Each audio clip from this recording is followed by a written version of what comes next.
This Friday, Jamie Lee Curtis and Lindsay Lohan are back to switch things up in Disney's Freakier Friday. Totally. Yes. It's an absolute riot. Woo! And the only movie that can be described as So much weirder than the last time. What last time? it's the frequel You ready? we've been waiting for. That absolutely slays. What deeply out-of-touch old person came up with that? You did. Wow. Don't miss the comedy event of the summer for all ages. Disney's Freakier Friday in theaters this Friday. Get tickets now. Rated PG. Parental guidance suggested. It's Wednesday Addams. I see you're trying to distract yourself from your own banal thoughts. Let me help. Here's a recording thing made of my latest root canal.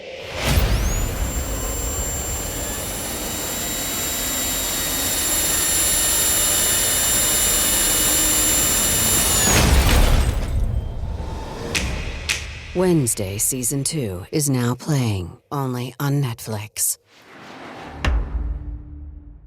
Hey, it's Ryan Reynolds here from Mint Mobile. Now, I was looking for fun ways to tell you that Mint's offer of unlimited premium wireless for $15 a month is back.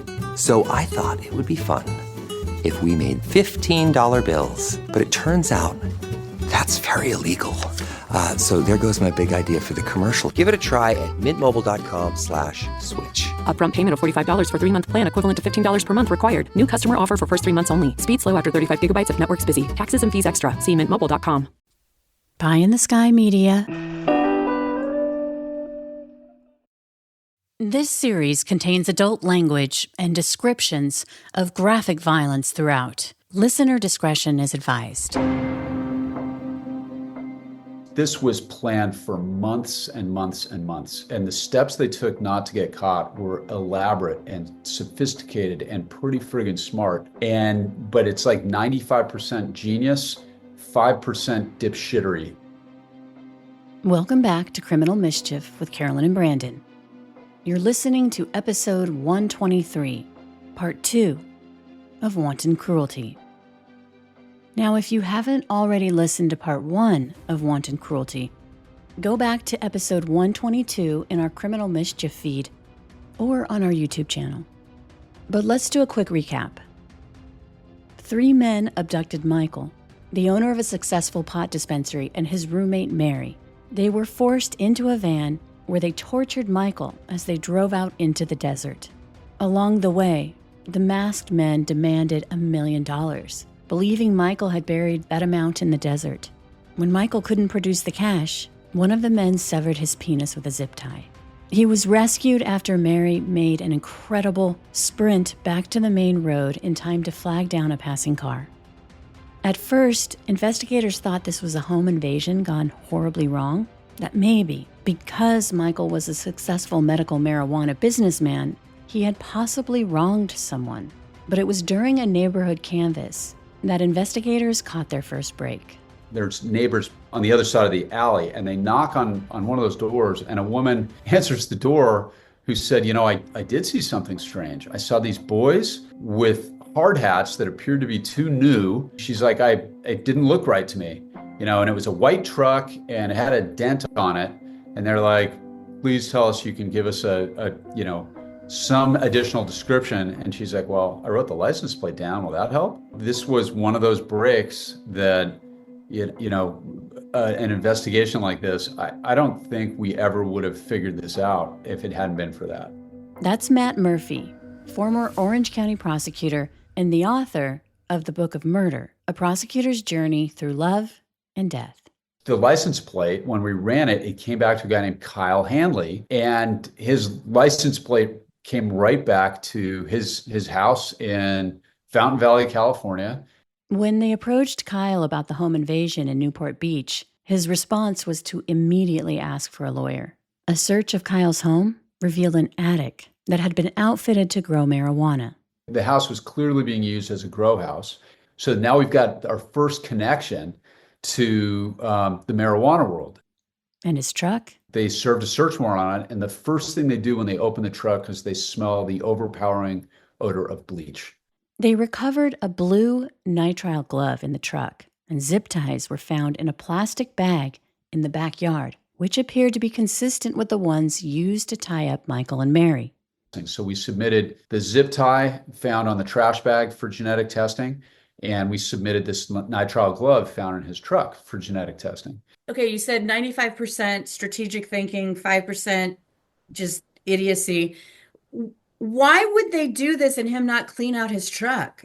I mean, why do people do this? And then leave all this stuff in the house? Well, the truck had been cleaned. The truck had been meticulously cleaned. Again, 95% genius. Let's clean the truck. Let's make sure there's no DNA in the truck at all.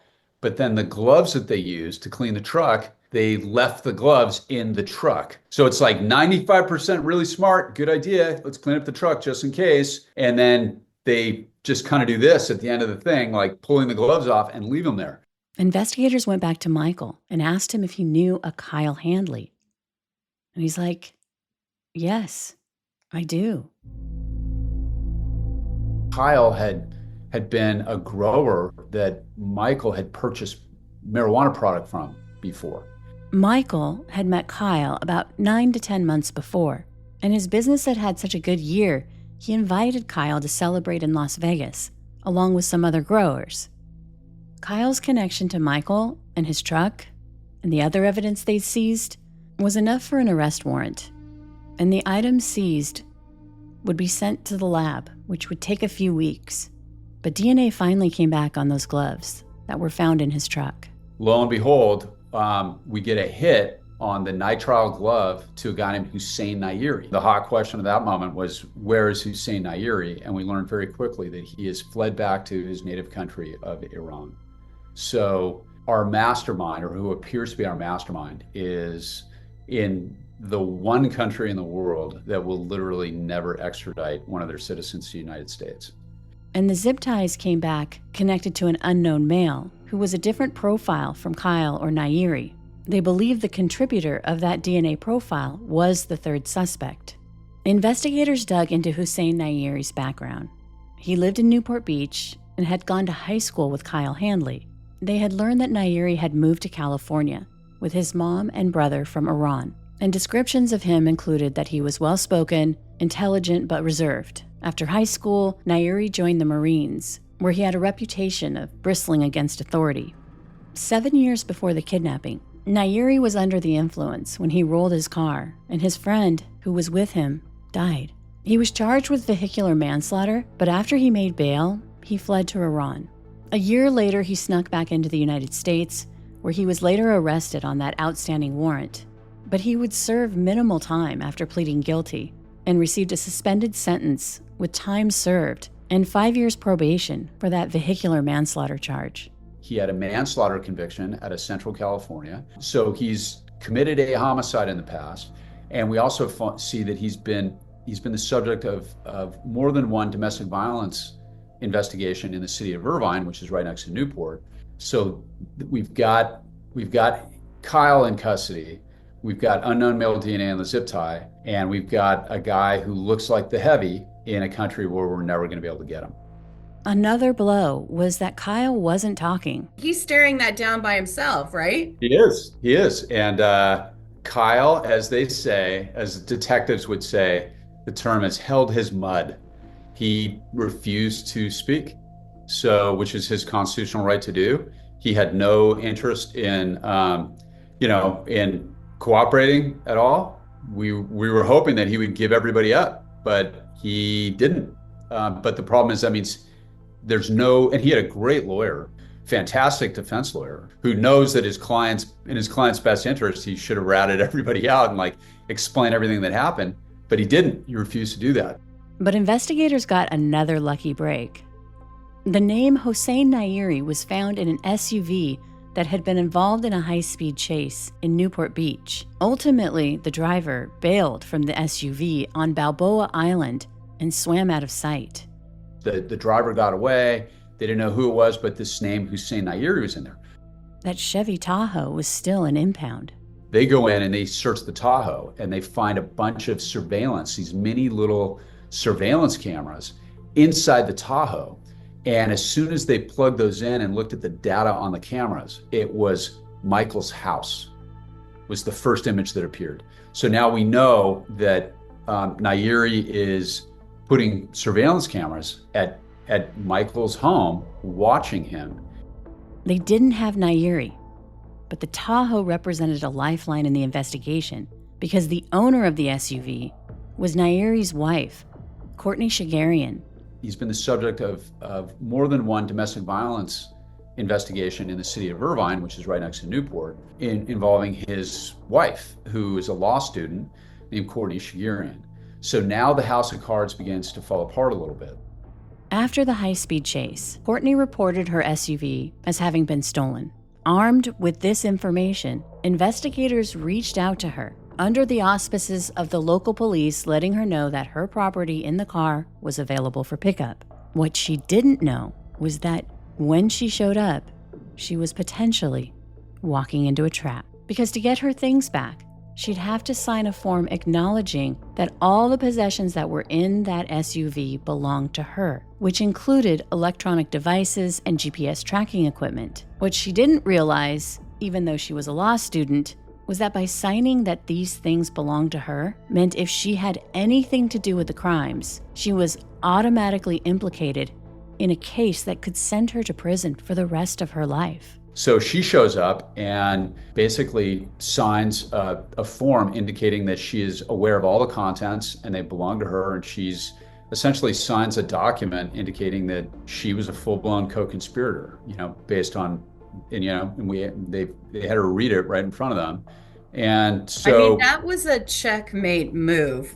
Who orchestrated that? Because that's really powerful to get her to flip. Yeah, really, really good detectives and really good police work. After Courtney signs the document, investigators pounce. They already have approved search warrants for her person, car, and house. They tell her your SUV was involved in a kidnapping, and they ask, who is Hossein Nairi to you? But Courtney wasn't forthcoming. She completely shut down and was uncooperative. And for the moment, she was free to go. They didn't have enough to charge her with anything. Meantime, detectives had pursued another line of inquiry, those cameras in the SUV. They had researched the serial numbers and were able to trace them back to a phony Yahoo account with an IP address that was connected to a business in Fresno called AgriGlobe. They find a woman works there who knows Nairi very well, named Naomi Rodas. And Naomi Rodas' ex-husband is a guy named Ryan Kevorkian. And again, we're still looking for this next guy. The question remained, who was the third suspect? And also, how was Nairi connected with Kyle, Naomi Rodas, and Ryan Kevorkian? But if there was one thing they were certain, it was highly unlikely that Nairi would ever step foot back in the United States. Kidnapping for the purpose of ransom, resulting in great bodily injury, it has a life without possibility of parole sentence, even in the state of California. And if you think about it, it should be. Like if you kidnap people for money and they wind up getting hurt, it should be life without possibility of parole. That's something that kidnappings for money tend to be calculated, they tend to be planned. And when somebody is in the process of calculating the costs and benefits of doing something like that, part of it should be, hey, if we do this, we better be really careful not to hurt the victim, because if they get hurt, we're doing LWOP, or life without possibility of parole. That's one of those laws that just makes sense. But under those circumstances, this guy's never coming back to America. The conventional move at this point would have been to file charges against Nairi and put an arrest warrant in the system that never expired.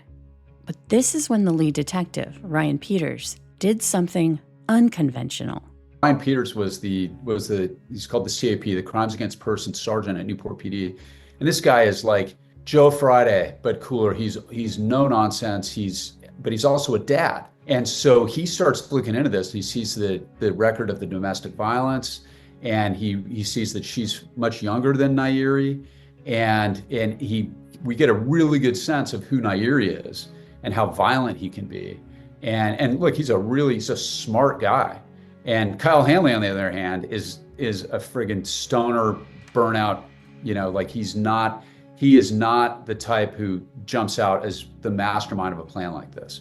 And neither is Ryan Kevorkian. But Nairi he's a marijuana grower, he's in the business, he's got a prior homicide conviction, he's smart, he's manipulative, he checks every box when you're looking for the heavy in something like this. So Ryan Peters, the detective sergeant, calls her dad, which is very unconventional, and says, hey, your daughter is up to her eyeballs in something that I think she's in way over her head, and this is a horrific crime, and I want just dad to dad, I want you to know about it. And it turns out that her family didn't even know that she'd married Hussein. They couldn't stand him. They saw him coming a mile away. He met her when she was 16 years old. And this was something that the family was completely in the dark. Courtney's family immediately hired legal ace Lou Rosenblum. They wind up hiring the best lawyer that could possibly come into this situation. And it's a man named Lou Rosenblum, who was the former head of homicide. He's the guy that recruited me into the unit I was working in, and he was my mentor. And the guy is a genius. The guy tried 67 murders as a deputy DA, as a line prosecutor in the homicide unit, and won every single one of them. It was just impossible. It is absolutely impossible. But that's Lou. And Lou is one of these guys that he loves catching bad guys, but above all else, he's a do the right thing kind of guy. After Courtney was reunited with her family, she stopped all communication with Nairi, and Lou leveled with her. She had one option if she didn't want to spend the rest of her life in prison, and that was to tell the truth. And Lou and Ryan Peters basically work out this plan where he's going to bring Courtney in for what's called a proffer, where she's going to tell us everything that she knows. That's carefully documented, carefully recorded, carefully provided to the defense. They have all that. And Lou sat down with her and me and my trial partner, Heather Brown, and Ryan Peters, and we basically just listen. And the idea that a proffer is, the idea with that is you get what's known as use immunity. In other words, the person, nothing they say in that interview can be used against them. You can still use all the other evidence you have against somebody. You just can't use what they say that day.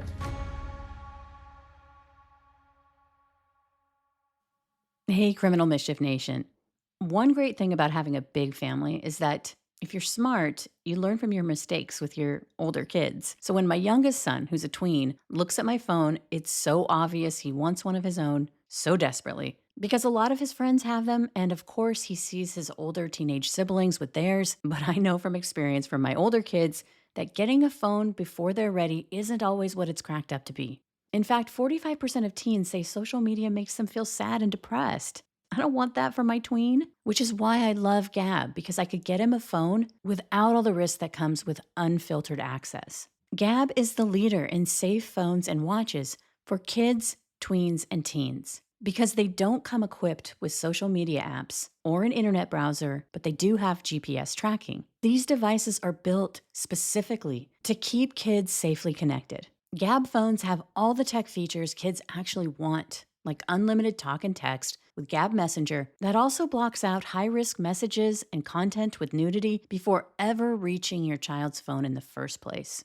My son is 11 and has the Gab Phone 4 Pro, which has hundreds of screened third-party apps available to choose from. But mostly, I love it that he's happy and I'm ecstatic that I can reach him if I need to, and that peace of mind, well, as they say, it's truly priceless. Protecting your kids has never been easier. For the best deals, sign up to Gab today. No contract required at gab.com/mischief. That's Gab, GABB.com/mischief. One more time, gab.com/mischief. Terms and conditions apply.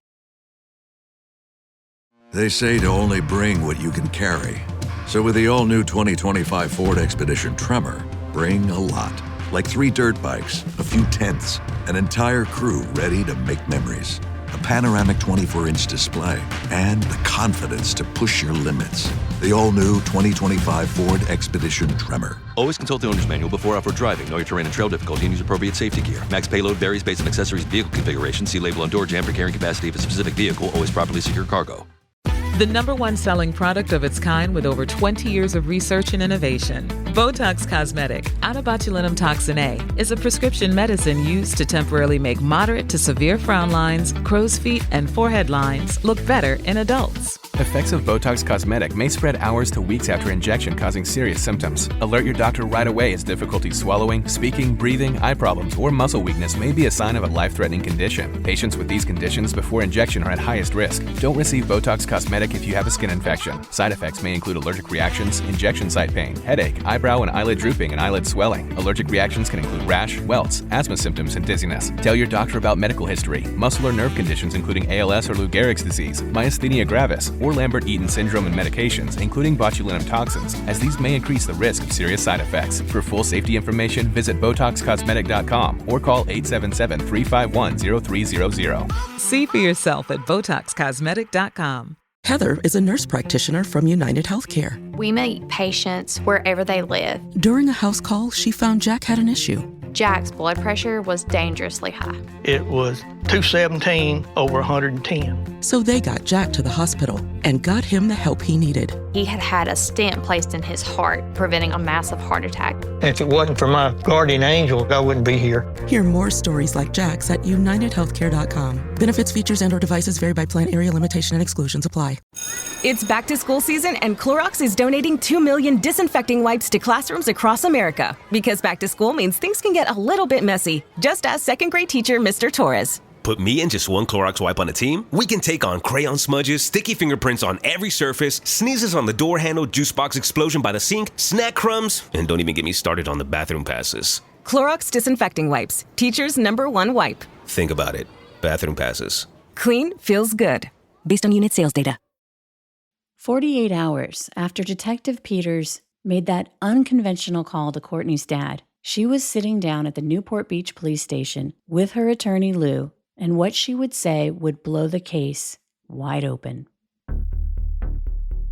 Courtney confirmed that Hossein Nayeri and Kyle Hanley were two of the men involved, and that the third man she only knew by the nickname Hossein had given him, Mr. Brown, a nod to the movie Reservoir Dogs. We're going to be using aliases on this job. Under no circumstances do I want any one of you to relate to each other by your Christian names. And I don't want any talk about yourself personally. That includes where you've been, your wife's name, where you might have done time, or a bank maybe you robbed in, say, Petersburg. All I want you guys to talk about, if you have to, is what you're gonna do. That should do it. Here are your names. Mr. Brown, Mr. White, Mr. Blonde, Mr. Blue, Mr. Orange, Mr. Pink. Courtney explained that Naomi Rodas and Ryan Kevorkian went to high school with Nayeri, and that Nayeri and Ryan had been really good friends. In fact, they both joined the military together. But it was Naomi who had purchased a 9mm handgun and a pump-action 12-gauge shotgun right before the home invasion, and she'd also rented a van. They had a van that they hadn't rented, that nobody close to them had rented, that they got one of their ex-wives' friends rented in Central California to distance themselves as far as possible from this van. And 7 months after this horrendous crime, Courtney finally shed some light on what led up to the kidnapping. She said that after Kyle returned from that Vegas trip with Michael, he just couldn't stop talking about how much money Michael had spent on expensive hotel suites, gambling, and entertainment, and that he'd paid for everything in cash. Now, at the time of Kyle's gushing, he and Nayeri grew weed together, and had been for a while. And part of their process was that Kyle would be the one to sell that marijuana to Michael, but they weren't enjoying anywhere near the success that he was. The thing is that Kyle was pretty good at growing weed, but Nayeri wasn't. And so when Kyle brought their crops to Michael, they believed it was the highest quality worthy of top dollar. But Michael didn't agree, and he wasn't willing to pay what they wanted. For him, it was a business decision. The quality just wasn't good enough. So when Kyle came back with less money to split, that made Nayeri angry. And that anger began to boil over when Kyle came back with tales of this extravagant Las Vegas trip. It incensed Nairi because in his mind, Michael had dissed his product, paid him less than what he believed it was worth, and then he goes and plays the big shot in Las Vegas with all that cash. Investigators believe it was at this point that Nairi decided to rob Michael, who he was convinced had loads of cash hidden somewhere. Because being in the business himself, he already knew that Michael couldn't just deposit the money at a bank because it was still federally illegal to sell marijuana.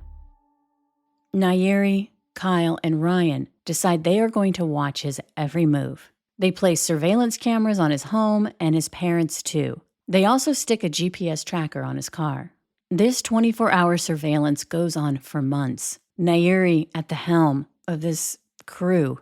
He was already enraged with Michael, but as he watches him, he becomes obsessed. He is certain that Michael has $1 million. Now, where that specific figure came from is unclear, but Courtney explained it was the GPS tracker that led Nairi to believe that Michael had buried his money in the desert. Nairi saw that Michael's car had taken a trip out to the desert, where he just drove around in circles in one specific area. Apparently, Nairi asked Courtney, why would someone go to this remote area and just keep circling around? And then Nairi said, that's a perfect place for someone to bury a bunch of money.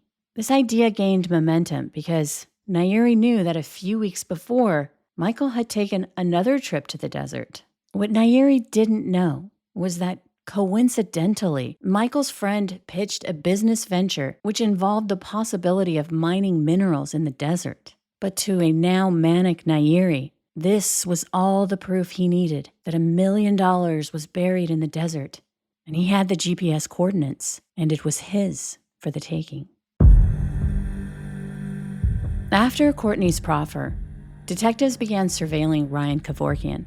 They believed he could be their third suspect, but they'd need a DNA sample to compare it to the unknown profile recovered from that zip tie. So the detectives go and they follow Kevorkian around. Kevorkian is a former CDC prison guard who has impregnated a female prisoner, which is frowned upon by the CDC, by the way. And he winds up losing his job, so he's unemployed. And so they follow him around, and he's a member of 24-Hour Fitness. And they follow him to the gym, and they snatch his gym towel. And lo and behold, his DNA matches the DNA on the zip tie. So now we've got all three guys. But they don't really have all three. The mastermind, Nairi, is still in the wind. Now, Lou Rosenblum believed Courtney was a victim of Nairi's manipulations and coercive control. And now that she was back with her family, who he'd isolated her from, and in therapy, she told him she wanted to do whatever she could to make things right, which prompted Lou to reach out to investigators with a plan to get Nairi back to the U.S.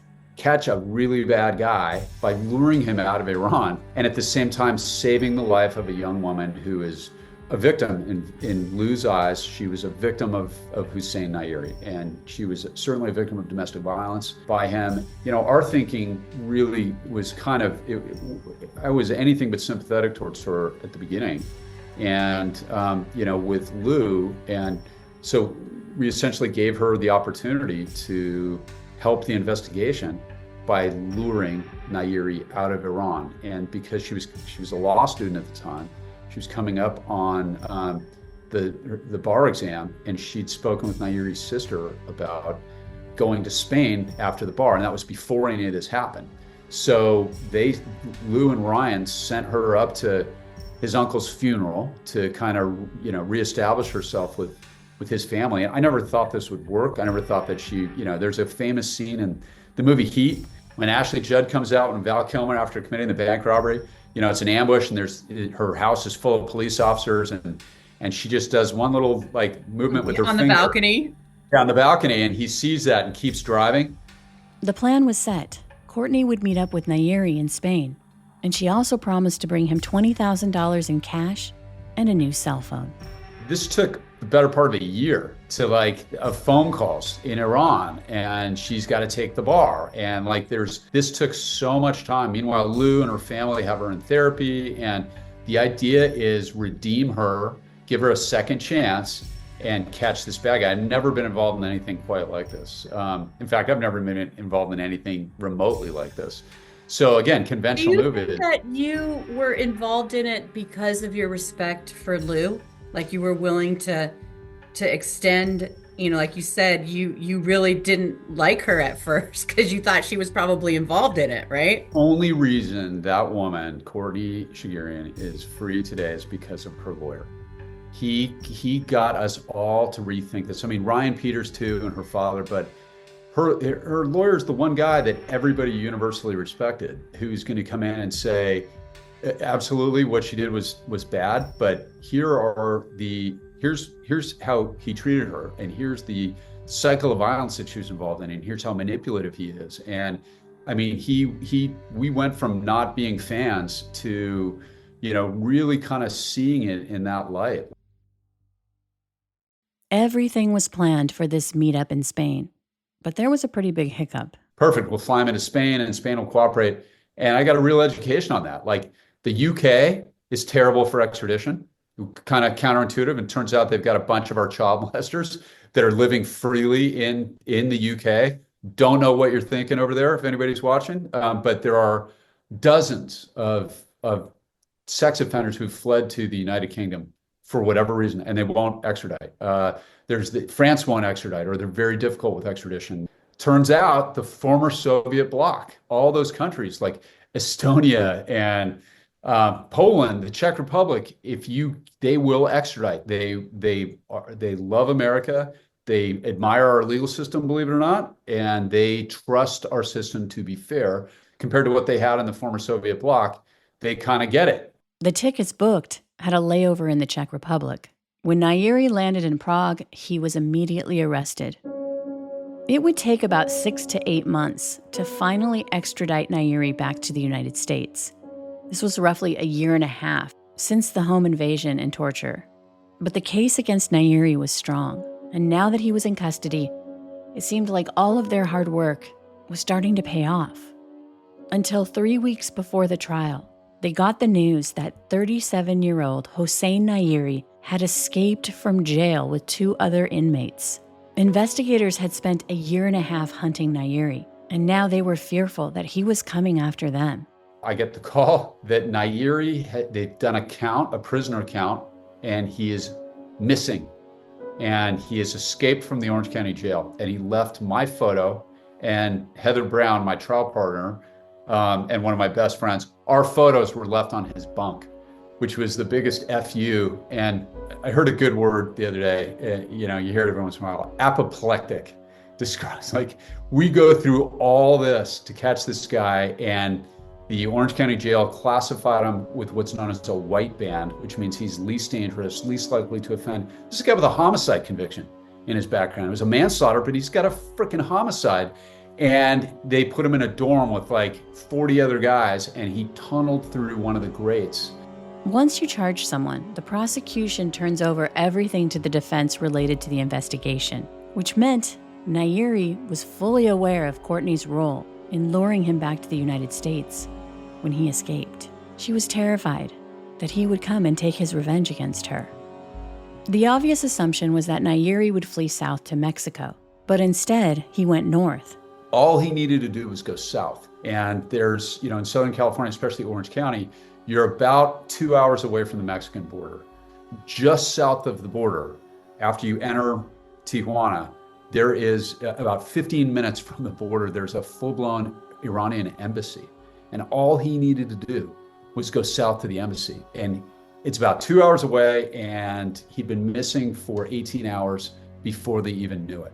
A week after the escape, a man on the street had just finished reading the newspaper, where he'd seen a story about these escapees along with their mugshots. And just a few minutes later, he saw what appeared to be Hossein Nairi stepping out of the back of a van. He was found ultimately smoking weed in a van.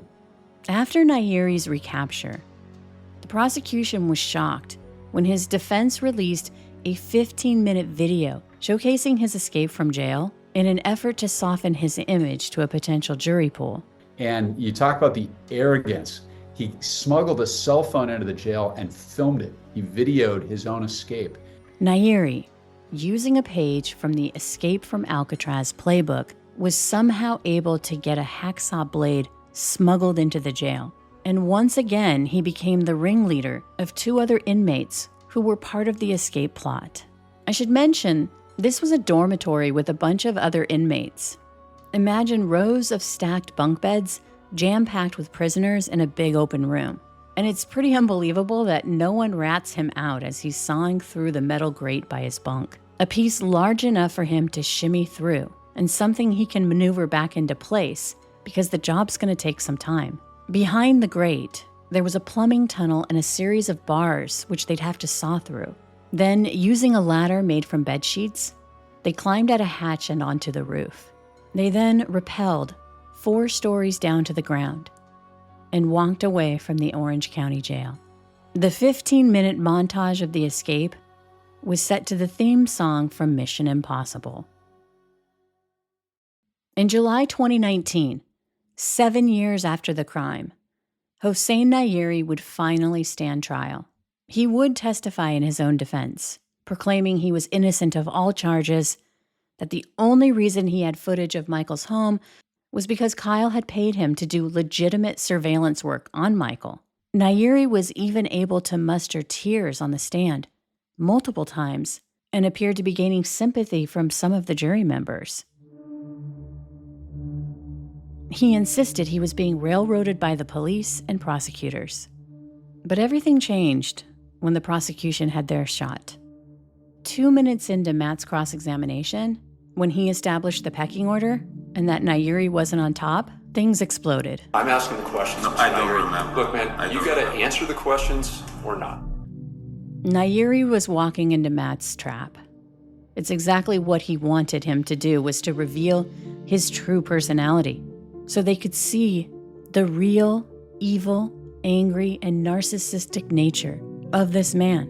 A window into what he did in the back of the van with Michael and in the desert when he wasn't getting what he wanted. Here's a clip from ABC News that captured Matt's final question to Nairi during his cross-examination. Just got one last question for you. You're out in the desert with Michael and you cut off his penis. Why couldn't you just leave it there in the hopes that it could be reattached? You want to give us an answer for that? Nairi stared Matt down with intense hatred. I want to give you an answer for that, personally. This is exactly what Matt wanted, Nairi threatening him in open court. But it wasn't just that. It was the way Nairi knocked back his head just a bit, in a knowing kind of way, as he stares at Matt in a controlled, determined, stone-cold, I'm going to get even kind of way. Personally, I'm done. So he said. I'm done? What does that mean, Mr. Nair? I said, are you done? So my question to you... I'm not going to even answer your question. Okay. You don't even deserve an answer with that. Okay. Nice try. It would take 5 long days for the verdict to come in. We allege that he was the actual cutter, and we had information from Ryan Kevorkian, who did roll, who was there, who said Nairi was the actually severed the penis. But we decided not to call him, mostly because I thought that what he did was so bad, I didn't want to give him a deal commensurate with testimony. That was a tough question for the jury. I don't think they ever really had a problem with him being one of the people. I think they struggled over that one thing because the evidence was, we really thought it was there circumstantially, but he ultimately was not convicted of that. But everything else, and the thing is, we alleged it, but we didn't actually need it for the purposes of sentencing, because he was, whether he was the van driver or the person torturing him in the back, it's still, he was one of the kidnappers that resulted in great bodily injury. I have no doubt, subjectively in my mind, that he was the one that actually severed the penis. Hossein Nairi would receive a life sentence without the possibility of parole. And as for Nairi's other co-conspirators, Naomi Rodas pleaded guilty to being an accessory after the fact. She was sentenced to 3 years of informal probation. Ryan Kevorkian pleaded guilty to kidnapping, burglary, and assault and was sentenced to more than 12 years in state prison. And Kyle Handley was sentenced to life in prison without the possibility of parole. Up next, Criminal Mischief bonus content. Here, my co-host Brandon Morgan and I discuss the case in more detail. And hey, guess what? We're on YouTube. So go check us out and subscribe to the show. And as always, thanks for listening. From Cloud 10, Criminal Mischief is a pie-in-the-sky production recorded in the beautiful Pacific Northwest. We're produced by Brandon Morgan and myself. Music by Soundstripe. I'm Carolyn Osorio, your writer and host.